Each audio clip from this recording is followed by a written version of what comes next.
Picture Europe 2,000 years ago, no France, Spain, or England, just a patchwork of tribes and shifting alliances. The Angles and Saxons lived in northern Germany and Denmark, not yet in Britain.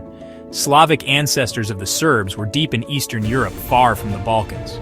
The future Spaniards' lands were home to Celts, Iberians, and soon, Romans. These were not nations, but loose confederations bound by kinship and tradition. Identities and loyalties where fluid tribes rose and fell, constantly on the move. Rivers like the Rhine and Danube shaped migrations, while forests and plains offered both refuge and passage. Tribes adapted to their environment, their cultures intertwined with the land. By the 5th and 6th centuries, this endless movement began to settle. Nomadic warriors claimed land, forming the first proto-states. The foundations of modern Europe were laid not by design, but by migrating peoples, carving out a future in a changing world. The map was being redrawn not with ink, but with swords and plowshares. For centuries, Rome dominated Europe, its empire stretching from Britain to Syria. To Romans, the world was split, their ordered realm and the wildlands of the barbarians. Yet Rome's relationship with these tribes was complex, marked by fear, respect, and necessity. Germanic tribes like the Goths and Franks were both enemies and increasingly soldiers in Roman ranks. Rome recruited them as foederati, paying them in gold and land, but also exposing its own weaknesses. Meanwhile, Germanic populations grew, pushing them toward Roman borders in search of land and opportunity. This migration set off a domino effect, as tribes displaced one another, all pressing against Rome's frontiers. The empire's manpower was stretched thin, and the line between ally and invader blurred. The Roman Colossus faced a rising human tide it could no longer contain. The old order was straining, and the stage was set for upheaval. The barbarians were not just destroyers, they were about to become the new rulers of Europe. Rome's power was waning, and the world was on the brink of transformation. The empire's borders would soon be redrawn by the very peoples it once called barbarians.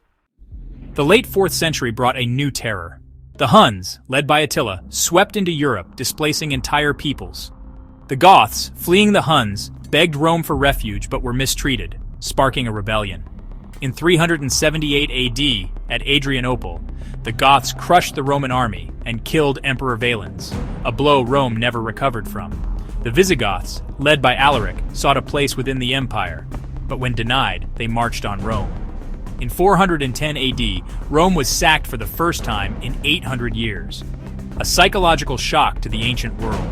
The chaos deepened as the Huns pushed further, creating more refugees and instability. The Vandals, forced from Spain, crossed to North Africa, seized Carthage, and later sacked Rome again in 455 AD. The Western Empire lost provinces, armies, and control. The myth of Roman invincibility was shattered. Barbarian kingdoms rose as Rome's power faded. The great unraveling of the empire was nearly complete. Europe was entering a new era, shaped by migration and conquest. The old world was collapsing, and a new one was emerging from its ruins. In 476 AD, the last Western Roman emperor was deposed. No dramatic battle, just the end of an era. Real power had shifted to barbarian kings who carved the empire into their own kingdoms. The fall of Rome was a long process of migration and transformation. The Visigoths founded a kingdom in Spain, the Vandals ruled North Africa, and the Franks expanded in Gaul. Clovis, king of the Franks, converted to Christianity, laying the foundation for France. In Britain, Angles, Saxons, and Jutes settled, pushing native peoples west and forming the roots of England. The Ostrogoths brought stability to Italy, blending Roman and Gothic traditions. These new kingdoms fused cultures, Germanic rulers over Roman populations, adopting laws, language, and religion. The unity of Rome was gone, replaced by a patchwork of kingdoms. Yet, in this chaos, the nations of modern Europe were born. The Franks gave their name to France, the Angles to England, and the Visigoths shaped Spain. From Rome's ashes, a new Europe began to take shape. Europe's birth was not just decline, but transformation.